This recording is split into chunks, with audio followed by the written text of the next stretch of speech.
Bienvenida y bienvenido a la tercera sesión grabada del curso Abolicionismo Internacional de la Prostitución, aspectos jurídicos en la Escuela Abolicionista Internacional. Espero que estén sacando provecho al estudio de los materiales de los módulos anteriores y les recuerdo que por favor apunten las dudas para que intentemos resolverlas en los encuentros online programados como sesiones de apoyo para los que tienen las fechas señaladas en el sitio de la plataforma. Ya hemos visto en los módulos 1 y 2 una introducción muy general al derecho internacional de los derechos humanos y al abolicionismo en la legislación internacional de Naciones Unidas, con líneas distintas aunque relacionadas entre sí para la esclavitud y sus formas análogas, la trata de seres humanos y la explotación sexual y la prostitución. Señalamos a muy grandes rasgos el contexto socioeconómico en el que se aprueban todas esas normas, donde el factor de género concurre con otros factores discriminatorios en la era de la globalización neoliberal postcolonial en la que nos encontramos ahora, factores como racismo, migración, pobreza, falta de formación, transexualidad o pertenencia a otras minorías, etc. Sabemos que la gran mayoría, tanto de víctimas de trata de seres humanos identificadas como de personas en prostitución, son mujeres y niñas.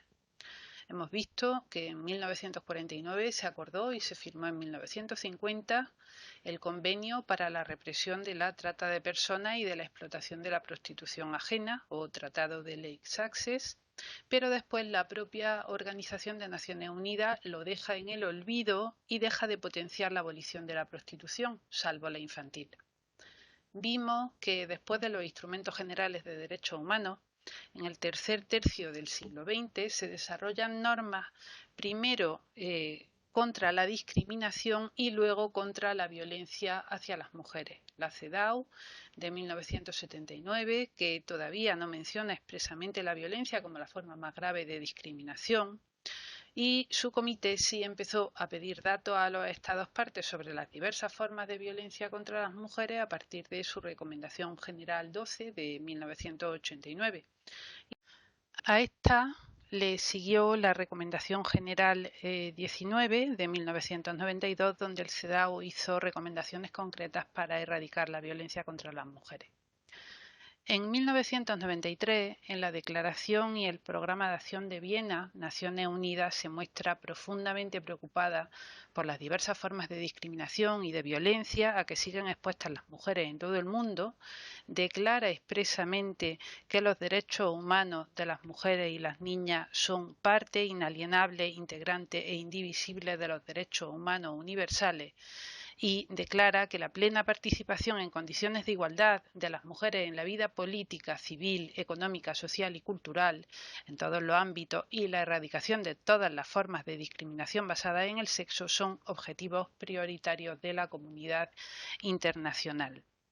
Y llama a los Estados a erradicar esa violencia en la vida pública y privada y eliminar todas las formas de acoso sexual y de explotación y la trata de mujeres.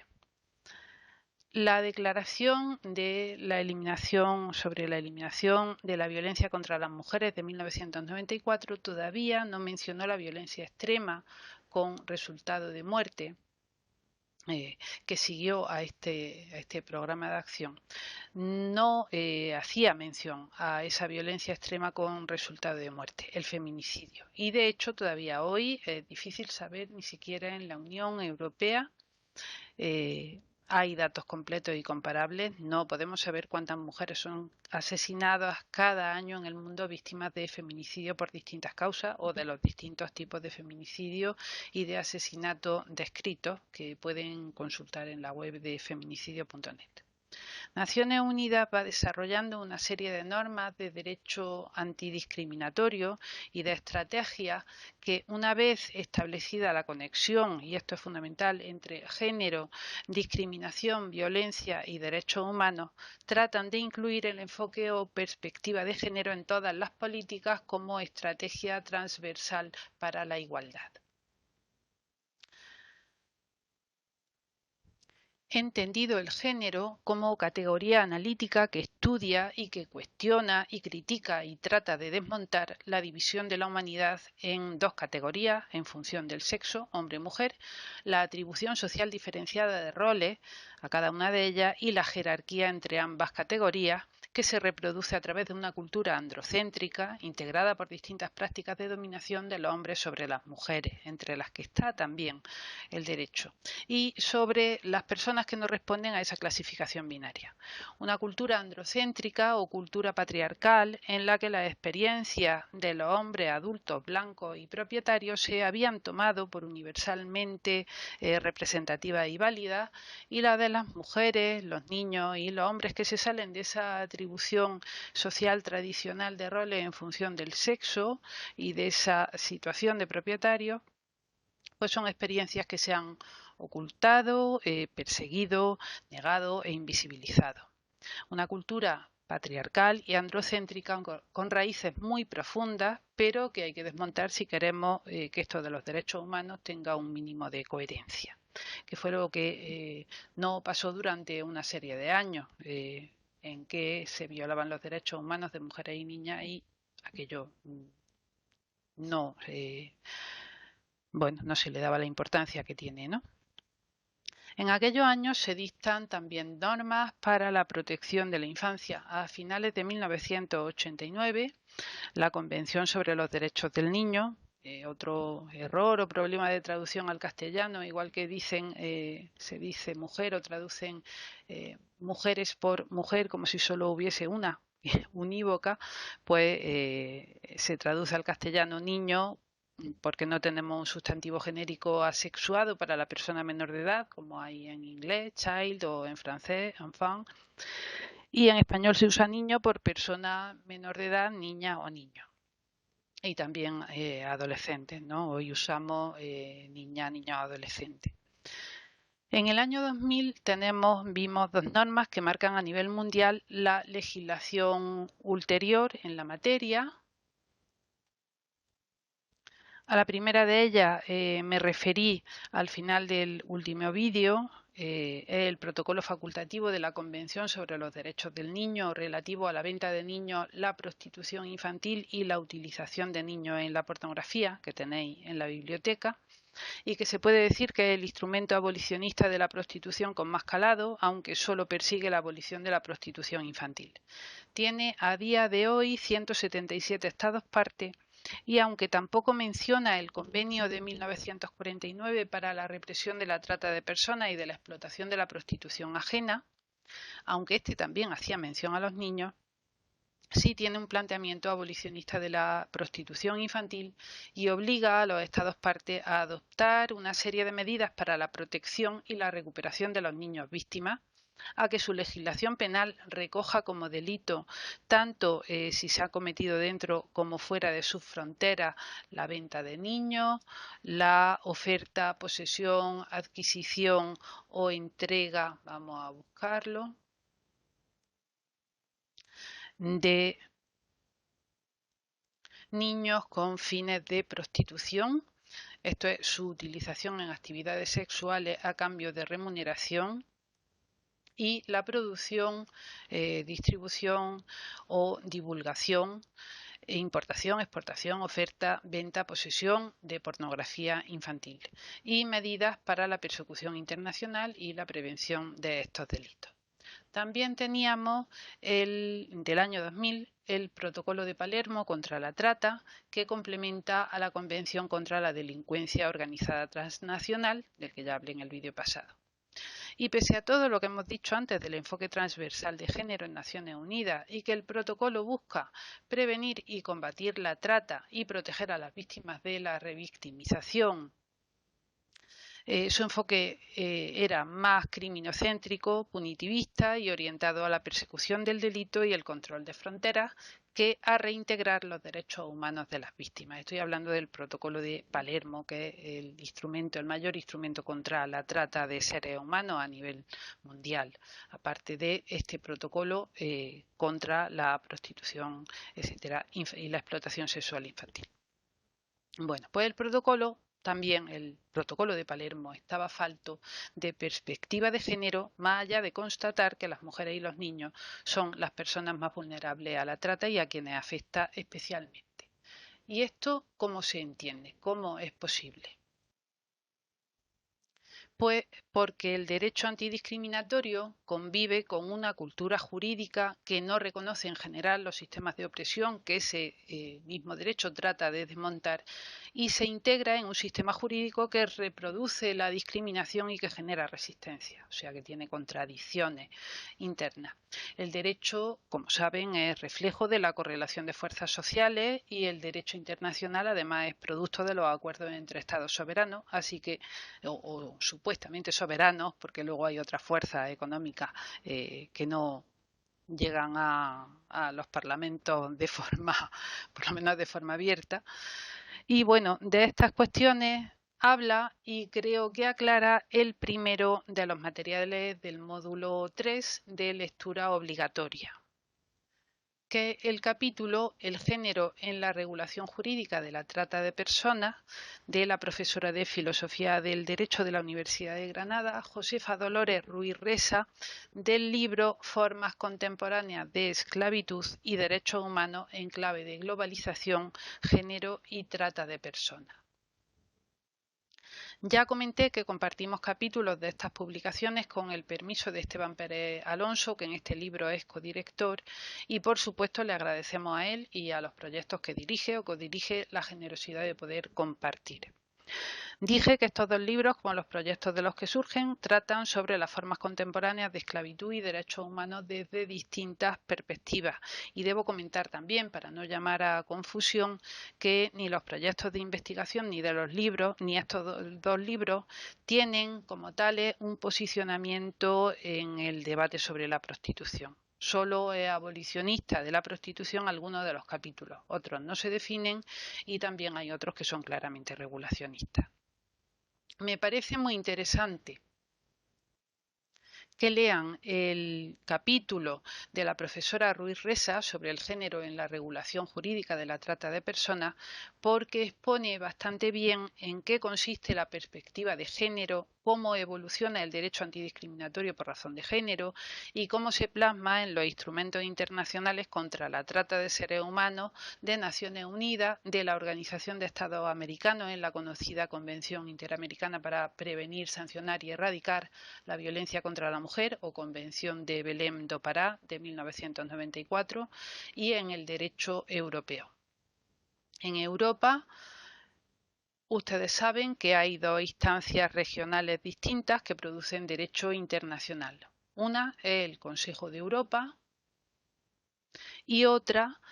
la Unión Europea. En el Consejo de Europa hay 47 Estados miembros y es una organización creada en 1949 con el objetivo de defender, proteger y promover los derechos humanos, en particular los civiles y políticos, y la democracia y el Estado de Derecho.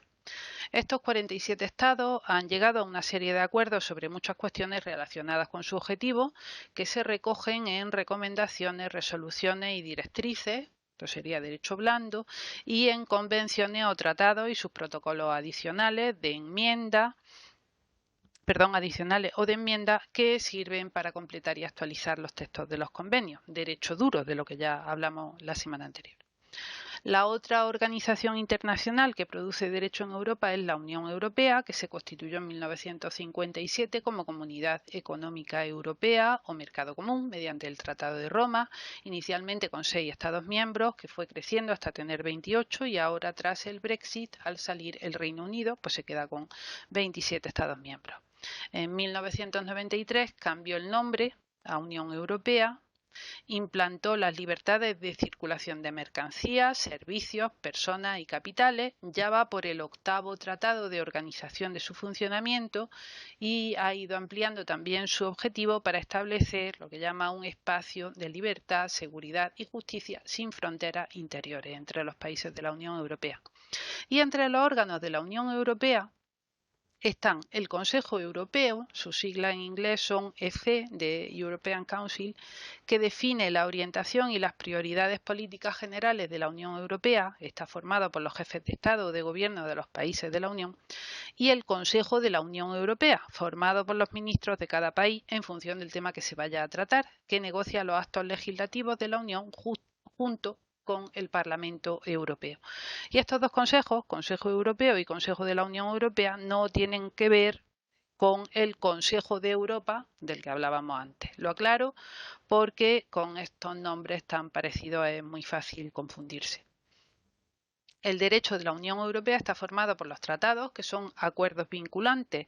entre los Estados miembros que establecen los objetivos de la Unión y las normas aplicables a sus instituciones, cómo se toman las decisiones y la relación entre la Unión y sus integrantes, tratados a los que se llama derecho primario, y luego hay un derecho derivado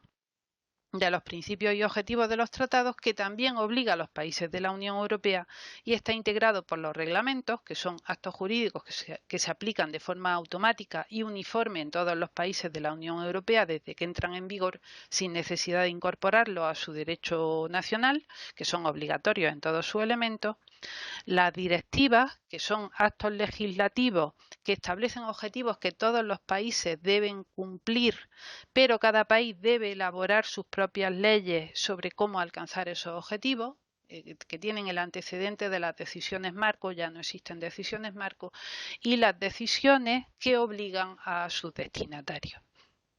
Y por último, hay actos no vinculantes, como las recomendaciones y dictámenes, que solo establecen compromisos o posiciones políticas, las resoluciones del Parlamento Europeo o del Consejo, y conclusiones, declaraciones del Consejo y comunicaciones de la Comisión Europea, que es el órgano gestor de la Unión. Bueno, pues en los materiales del curso, en el módulo 3, además de la lectura obligatoria y lectura recomendada, hay una carpeta de material de consulta en la cual tenemos dos subcarpetas, una dedicada a los instrumentos del Consejo de Europa y otra a los instrumentos de la Unión Europea. En la del Consejo de Europa tienen los 4 convenios más importantes que tienen que ver o deberían tener que ver con las víctimas de las violencias que nos ocupan. El 116, el 197, el 191 y el 210. Con la ratificación del convenio 116 del Consejo de Europa sobre indemnización a víctimas de delitos violentos de 1983, los Estados parte del Consejo de Europa deben articular sistemas públicos de indemnización a las víctimas de los delitos más graves para evitar que queden desasistidas cuando no puedan percibir indemnización del delincuente o de un seguro. Estados parte del convenio, no por el hecho de ser del Consejo de Europa, ya sabemos que hay que ratificar los convenios. Permítanme un inciso sobre la ley nacional. España ratificó este convenio en 2001, pero ya antes el convenio 116 fue referente en la aprobación de la ley 35/95 de ayuda y asistencia a víctimas de delitos violentos y contra la libertad sexual, junto a la recomendación del Comité de Ministros del Consejo de Europa a los Estados miembros de 28 de junio del 85 sobre la posición de la víctima en el marco del derecho penal y del proceso penal. Esta ley española establece ayudas económicas para las víctimas que sufran lesiones, sean físicas o mentales, que causen más de 6 meses de incapacidad temporal o al menos un 33% de incapacidad permanente, o para las personas dependientes de ella si la víctima falleció, y ayudas para el gasto de tratamiento terapéutico a las víctimas de delitos contra la libertad sexual con una serie de requisitos. No sé cuántas víctimas de trata y explotación sexual, no es fácil acceder a esa información, hayan podido acceder a esta ayuda. Me temo que no muchas, pero deberían tener cuando menos información y posibilidad de acceder a ellas cuando cumplan los requisitos. tiene que haber o bien sentencia condenatoria por el delito o bien informe del Ministerio Fiscal que indique que hay indicios racionales de que el daño de la víctima deriva de un delito doloso violento y además la víctima directa o la indirecta, si falleció, deben ser españoles o nacionales de algún Estado miembro de la Unión Europea o no siéndolo, residir habitualmente en España o ser nacionales de otro Estado que reconozca ayuda análoga a los españoles en su territorio. Se podrá denegar el importe o rebajarlo si, según la sentencia, la persona beneficiaria contribuyó directa o indirectamente a la comisión del delito o al agravamiento de sus perjuicios, o por las relaciones del beneficiario con el autor del delito o su pertenencia a una organización dedicada a las acciones delictivas. O sea que una víctima de trata lo puede tener complicado, pero si somos coherentes con el enfoque de derechos humanos, hemos de considerar que estas víctimas evidentemente tienen que tener derecho a la ayuda y en todo caso conviene que las víctimas de delitos violentos, también las de trata de seres humanos y de explotación sexual, sean atendidas en los servicios y oficinas de asistencia o de atención a las víctimas, donde les informarán y en su caso les ayudarán con la gestión de la ayuda si tuvieran derecho. Le sigue el convenio 197 del Consejo de Europa sobre la lucha contra la trata de seres humanos o convenio de Varsovia del año 2005, que tiene 48 Estados partes. Lo han ratificado todos los Estados miembros del Consejo de Europa, menos la Federación Rusa, que ni siquiera lo ha firmado, y se han adherido 2 Estados no miembros, que son Bielorrusia e Israel. El convenio define la trata de seres humanos en los mismos términos, aunque no sean literales, que el Protocolo de Palermo de 2000, del mismo modo que hará después la Directiva 2011/36 de la Unión Europea sobre la misma materia. Responde también a la estructura de las 3P, prevenir, proteger y perseguir, y presta más atención, desarrolla más las medidas para proteger y promover los derechos de las víctimas, garantizando la igualdad de género, como se titula su capítulo 3. En los artículos 10 a 17 contiene un catálogo de derechos de las víctimas y se dice de este convenio que es el instrumento jurídico supranacional que más claramente encarna la aproximación a la trata desde el prisma de los derechos humanos, que da un impulso fundamental a la concepción de la trata como violación de derechos humanos. Y manda que sea un delito perseguible de oficio. Aunque lo he puesto junto a los otros instrumentos en la carpeta de consulta, pues deben de leer este convenio. Conviene que lo lean entero. Tampoco podemos decir que este convenio sea clara o decididamente abolicionista de la prostitución.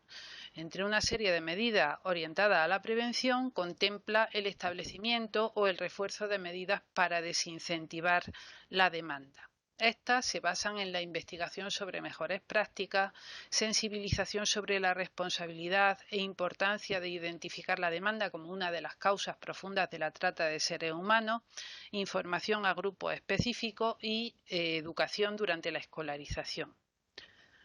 Las medidas de protección y asistencia a las víctimas comprenden medidas de identificación, protección de su vida privada y asistencia para su restablecimiento físico, psicológico y social. La asistencia se debe garantizar a la víctima sin supeditarla a su voluntad de testificar, lo dice el artículo 12.6,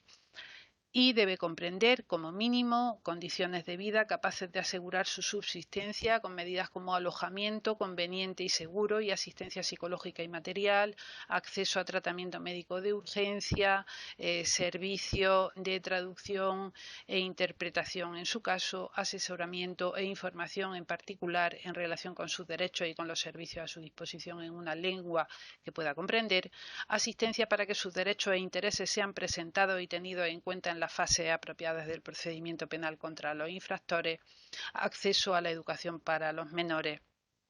y otras medidas como la asistencia médica más allá de la urgente o la autorización de acceso al mercado laboral, a la formación profesional y a la educación para mayores de edad, se condicionan a la residencia legal.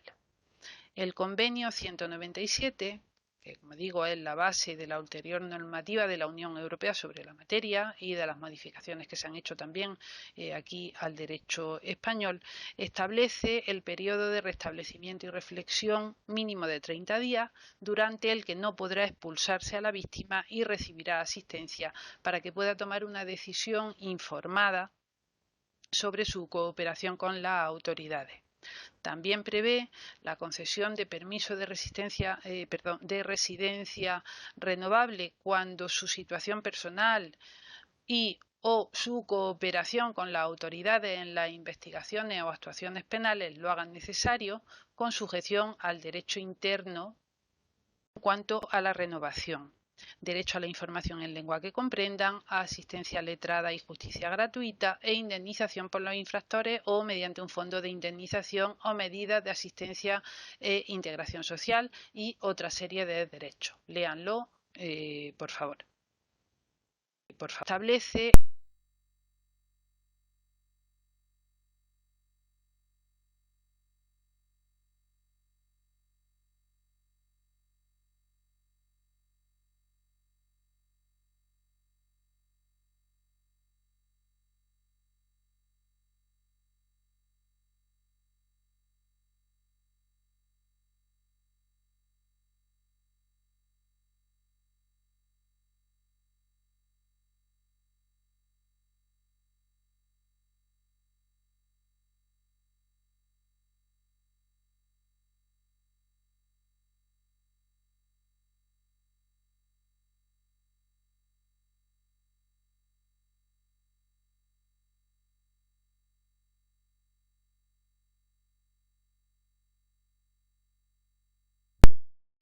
si tiene varias preguntas del cuestionario referidas a la forma o el tipo de explotación y al género. 2 años más tarde, en 2007, se aprobó el Convenio del Consejo de Europa para la protección de los niños contra la explotación y el abuso sexual, o Convenio de Lanzarote, que, entre otras fuentes de referencia, tiene el protocolo facultativo de la Convención de Derechos del Niño relativo a la venta de niños, la prostitución infantil y la utilización de niños en la pornografía, y el protocolo de Palermo contra la trata de seres humanos, y 3 decisiones marco de la Unión Europea, que son las relativas al Estatuto de la Víctima en el Proceso Penal del año 2001, de lucha contra la trata de seres humanos de 2002 y sobre lucha contra la prostitución, explotación sexual y pornografía infantil de 2004. Como ven, el derecho que producen las organizaciones internacionales tiene efecto más allá de su carácter vinculante o no en el proceso de adopción de otras normas, sean de la misma organización o, como este caso, de otra organización regional, puesto que el Consejo de Europa tiene en cuenta normas de la Unión Europea a la hora de adoptar este tratado. El Convenio 201 o de Lanzarote, en 13 capítulos, dispone distintas medidas legislativas o de otros tipos que los Estados partes deben adoptar. Aquí sí deben, solo pueden, pueden solo, y ahora lo explico, en algunos casos, pues admite solo algunas reservas expresamente previstas. Hay otros convenios que requieren que los estados aprueben normas en virtud de las cuales se podrán reconocer derechos, y la legislación estatal los reconoce como posibilidades, pero sin garantías. Bueno, pues en el caso del convenio de Lanzarote, los estados deben de adoptar esas normas con más contundencia, ¿no? Los estados deben adoptar medidas de prevención que incluyen la especialización de profesionales, de protección y asistencia a víctimas, de intervención con agresores, medidas penales, medidas procesales, registro y almacenamiento de datos de agresores, medidas de cooperación internacional y de seguimiento y de cumplimiento del convenio. El artículo 18, por ejemplo, obliga a los Estados partes a tipificar como delito las conductas intencionales de abuso sexual. Está en el capítulo dedicado al derecho penal sustantivo. Esto es, obliga a tipificar actividades sexuales con niña o niño. El texto en castellano dice niño, pero siempre que lo oigan piensen en niña o niño y en que son más niñas las afectadas que niños. por debajo de la edad legal para realizarlas que establece el derecho nacional y sin que esto tenga por objeto el regular las actividades consentidas entre menores. O bien actividades sexuales con niños recurriendo a la coacción, fuerza o amenaza o abusando de posición de confianza, autoridad o influencia o de una situación de especial vulnerabilidad del niño, en particular debido a discapacidad o situación de dependencia. Más allá de la tipificación como delito, está la cuestión de que estas conductas tipificadas como abuso sexual infantil sean efectivamente perseguidas y condenadas. Las dificultades para denunciar y para probar estos delitos y para que el testimonio de las niñas y niños que lo sufren sea tenido en cuenta son muy considerables, pero tratar este tema requeriría otro curso. El artículo 19 se refiere a los delitos o obliga a la tipificación como delito de los delitos relativos a la prostitución infantil. Las conductas intencionales de reclutar a un niño para que se dedique a la prostitución o favorecer su participación en la prostitución, obligar a un niño a dedicarse a la prostitución o beneficiarse de un niño o explotarlo de otro modo para tales fines o recurrir a la prostitución infantil. Da igual que la remuneración, pago o promesa de pago o ventajas se ofrezcan al niño o a una tercera persona. También el artículo 20 sobre delitos relativos a la pornografía infantil obliga a tipificar como delito, aunque con un inciso que yo no entiendo, dice aquí cuando se cometan de forma ilícita, no creo que quepa la comisión de forma lícita en ningún caso, pero bueno, la producción de pornografía infantil, la oferta o puesta a disposición de pornografía infantil, la difusión o transmisión de pornografía infantil, la adquisición para sí o para otro, la posesión o el acceso con conocimiento de causa a pornografía infantil por medio de tecnologías de la información y la comunicación. Y el artículo 21 sobre los delitos relativos a la participación de niños en espectáculos pornográficos también prevé sancionar a quien asista a estos espectáculos. Por pornografía infantil se entiende todo material que represente de forma visual a un niño manteniendo una conducta sexualmente explícita, real o simulada, o toda representación de los órganos sexuales de un niño con fines principalmente sexuales. Estos dos artículos, 20 y 21, admiten reservas de los Estados al ratificar o adherirse al convenio para limitar su aplicación, es decir, para no tener que tipificar como delito los casos en que el material pornográfico consista en representaciones simuladas o material producido por menores de edad que sí han alcanzado ya la edad legal para realizar actividades sexuales que se obtengan con su consentimiento y solo para uso particular. Y también, y esto es lo más problemático, en los casos de acceso vía tecnologías de la información y la comunicación o asistencia a espectáculos de pornografía infantil con conocimiento de causa. En fin, este convenio 201 del Consejo de Europa es el instrumento más abolicionista que hay porque pretende la abolición de la prostitución infantil, pero todavía deja un margen de impunidad para preservar al destinatario final del producto, ¿no? Bueno, pues es importante leer en particular el capítulo 2 sobre medidas preventivas, el 4 sobre medidas de protección y asistencia a las víctimas, el 5 sobre programas o medidas de intervención, el 7 sobre investigación, enjuiciamiento y derecho procesal, con medidas de protección para las víctimas, especialmente en calidad de testigos, como la salvaguarda de cualquier intimidación, represalia o nueva victimización, que no se cumple cuando se permite que un denunciado por abusos, por ejemplo, siga teniendo contacto o incluso conviviendo con su víctima, o medidas también para evitar la prescripción. Y entre ellas también establece, entre todas estas medidas, el convenio de Lanzarote establece en el capítulo 8 el registro y almacenamiento de datos nacionales sobre los delincuentes sexuales condenados. Hemos visto en las noticias casos de condenados que han conseguido saltarse la prohibición de trabajar en contacto con menores a base de recursos, puesto que la sentencia tiene que ser firme, y han reincidido, como el del entrenador del San Fernando Club Deportivo y la denuncia de la Fundación ANAR de Ayuda a Niños y Adolescentes sobre los agujeros de este instrumento del registro de datos de delincuentes sexuales condenados.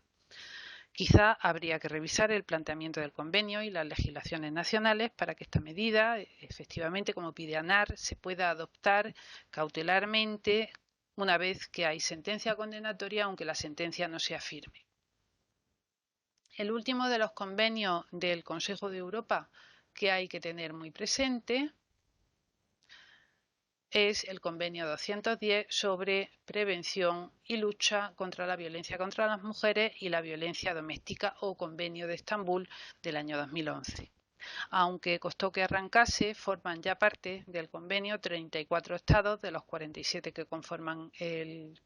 Consejo de Europa, y tiene 11 firmas sin ratificación, entre ellas la de la Unión Europea, que también en el ámbito de sus competencias puede ser parte de convenios internacionales, en concreto del Consejo de Europa. No nos vamos a detener en el convenio de Estambul, que la mayoría de ustedes ya habrán estudiado, y si no lo han hecho, háganlo, por favor, sino poner de relieve que aunque el convenio no se refiere expresamente a la explotación sexual ni a la prostitución, los derechos que reconoce deben aplicar igualmente a las mujeres que sufren daño en el contexto de la trata de seres humanos, de la explotación sexual o de la prostitución. Entiendo que una mujer en prostitución, ya lo expliqué, aunque se dedique a ella voluntariamente, es victimizada en múltiples ocasiones, y eso no lo asume voluntariamente, sino porque no le queda otra opción. En general, defiendo una concepción no sustancialista de la victimidad, sino circunstancial, ser víctima por el hecho de haber padecido un daño injusto, y desgraciadamente las mujeres en prostitución lo padecen con muchísima frecuencia. Esa victimización, normalmente violencia sexual, aunque puede concurrir con otras formas, es una forma de violencia contra las mujeres, de violencia por razón de género, en cuanto que les afecta de forma desproporcionada y les causa daño. Y la aplicación de los instrumentos de derechos humanos, quería comentarles, no es excluyente, como los tipos penales en los que rige el principio de especialidad, sino que suman, de forma que las obligaciones con las que los Estados, a lo que los Estados se comprometen con la firma y ratificación de los convenios, aplica en función de diversas circunstancias, ¿no? En este caso, pues a las mujeres víctimas de explotación sexual, en cuanto mujeres víctimas, si son menores, en cuanto menores de edad, y además si son víctimas de trata, pues también les aplica el convenio de Varsovia. O sea que las medidas protectoras deben de sumarse. En la otra carpeta del material de consulta tenemos el material de la Unión Europea. Voy a cerrar ventana. Que aplica a la materia. En primer lugar, como instrumento general de derechos humanos que aplica a toda persona, la Carta de los Derechos Fundamentales de la Unión Europea, que reconoce la dignidad humana como condición inviolable que será respetada y protegida, el derecho a la vida, a la integridad física y psíquica, prohíbe que el cuerpo humano o partes del mismo, en cuanto tales, se convierta en objeto de lucro, prohíbe los tratos inhumanos o degradantes,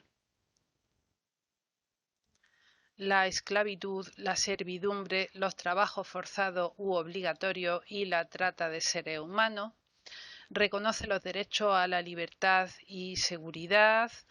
al respeto de la vida privada y familiar, a la igualdad ante la ley, la igualdad entre mujeres y hombres, entre otros. Prohíbe toda discriminación y en particular la ejercida por razón de sexo, raza, color, orígenes étnicos o sociales, características genéticas, lengua, religión o convicciones, opiniones políticas o de cualquier otro tipo, pertenencia a una minoría nacional, patrimonio, nacimiento, discapacidad, edad u orientación sexual. A continuación, tienen las directivas comunitarias Recuerden, derecho que marca objetivos que todos los países de la Unión Europea deben cumplir, debiendo cada país elaborar sus propias leyes para alcanzar esos objetivos, que normalmente antes de llegar a directiva han tenido antecedentes en forma de resoluciones, recomendaciones, luego declaraciones marco y decisiones marco y por último directivas comunitarias. La primera que he incluido es la 2004 del 81 del Consejo, relativa a la expedición de un permiso de residencia a nacionales de terceros países que sean víctimas de la trata de seres humanos o hayan sido objeto de una acción de ayuda a la inmigración ilegal que cooperen con las autoridades competentes. Su nombre lo dice. Estableció un permiso de residencia para las víctimas de trata y de querer los países ampliarlo también para las personas que han sido objeto de ayuda a la inmigración ilegal por un mínimo de 6 meses y renovable de cumplirse una serie de requisitos, a fin de incentivar la cooperación con las autoridades en la persecución de estos delitos, y un periodo de reflexión cuya dirección determinarían las legislaciones nacionales, durante el que no se ejecutaría ninguna orden de expulsión. En abril de 2011 se dictó la Directiva 2011/36 de la Unión Europea, del Parlamento Europeo y del Consejo, relativa a la prevención y lucha contra la trata de seres humanos y a la protección de las víctimas, que sustituye a una decisión marco del año 2002. Esta directiva desarrolla y concreta en muchos aspectos los derechos de las víctimas de trata de seres humanos, dándoles su concreción. Por ejemplo, la justicia gratuita, el derecho a indemnización, medidas de asistencia y apoyo antes, durante y después del proceso penal, de protección durante las investigaciones y los procesos penales, medidas específicas cuando se trata de víctimas menores de edad, derecho de justicia gratuita, derecho de indemnización, etcétera. También dispone que los Estados tendrán que adoptar medidas para garantizar que las autoridades nacionales competentes puedan optar por no enjuiciar ni imponer pena a las víctimas de trata de seres humanos por su participación en actividades ilícitas, en delitos que se hayan visto obligadas a cometer como consecuencia directa de haber sido objeto de trata, ¿no?, de cualquiera de los actos definidos como trata de seres humanos. En cuanto a prevención, dispone que los Estados miembros adoptarán medidas apropiadas como la educación y la formación para desalentar y disminuir la demanda, que es el factor que favorece todas las formas de explotación relacionadas con la trata de seres humanos. Estoy citando.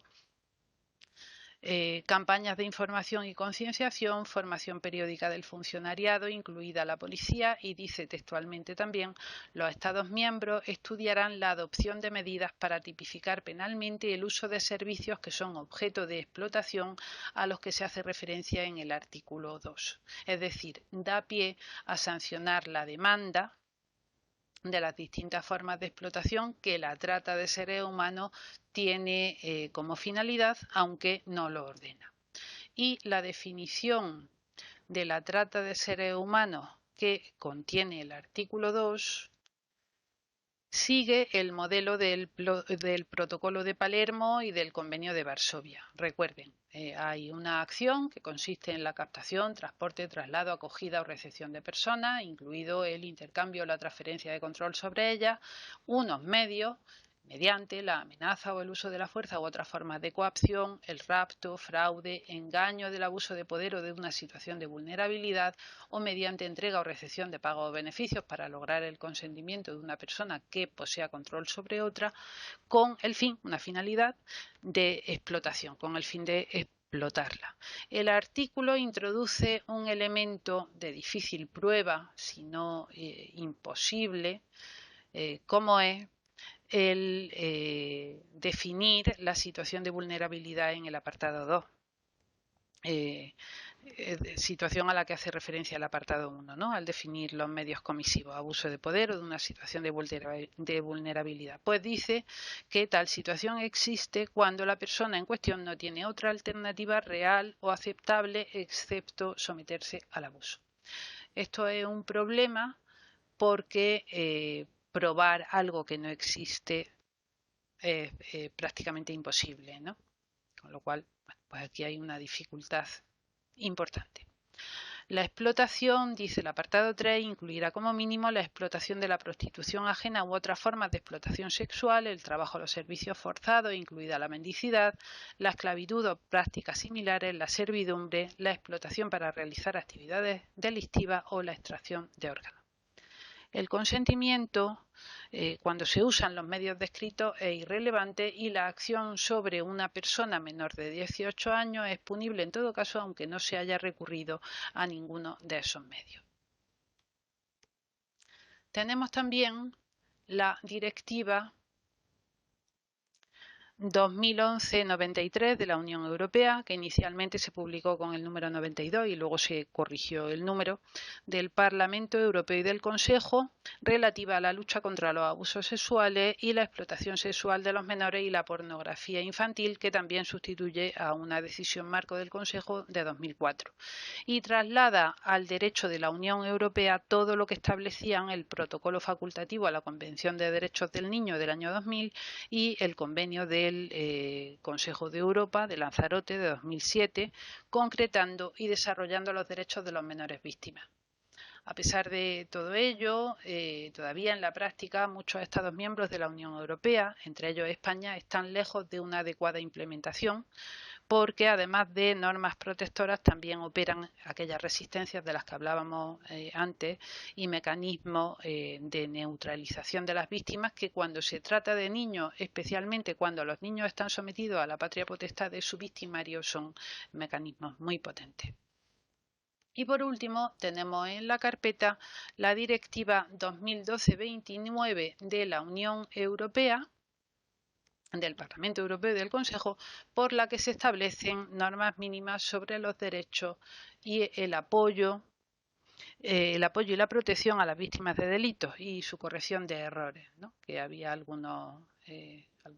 errores en la traducción al español, algunos de enjundia. Esta también sustituye a una decisión marco del año 2001. La Directiva de Víctimas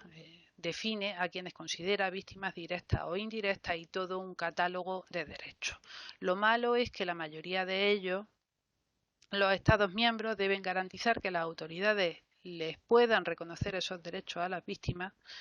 lo que dependerá de las necesidades de la víctima, del daño sufrido, etcétera. Y en definitiva, de la valoración que haga quien debe reconocer efectivamente esos derechos. Y los derechos no siempre se garantizan, muchos de ellos no se garantizan suficientemente. La directiva regula también los servicios de apoyo a las víctimas, de los que menos mal excluye a las entidades con ánimo de lucro, que ya estaban empezando a entrar en ellos. Regula los derechos de participación de las víctimas en el proceso, su derecho a la protección de la victimización secundaria y la revictimización, la formación de profesionales, la supuesta evaluación individual de las necesidades especiales de protección de las víctimas en situaciones particularmente vulnerables, etc. Lógicamente, las medidas y los derechos que establece aplican a todas las víctimas de delitos, pero muchas veces se quedan en el aire, vacíos, ¿no? En fin, todas estas directivas comunitarias, igual que los convenios del Consejo de Europa, se complementan entre sí y en materia de abolicionismo de la prostitución no avanzan más de lo que ya hemos visto, que consiste en medidas preventivas basadas en la autorregulación, excepto solo cuando se trata de víctimas menores de edad. Sí llama la atención el hecho de que aún a estas alturas no existe en la Unión Europea una directiva que trate de forma específica la materia de violencia contra las mujeres. Ahora se está empezando a hablar de ella, ¿no? Y la perspectiva de género está presente en todas ellas, pero de forma bastante limitada.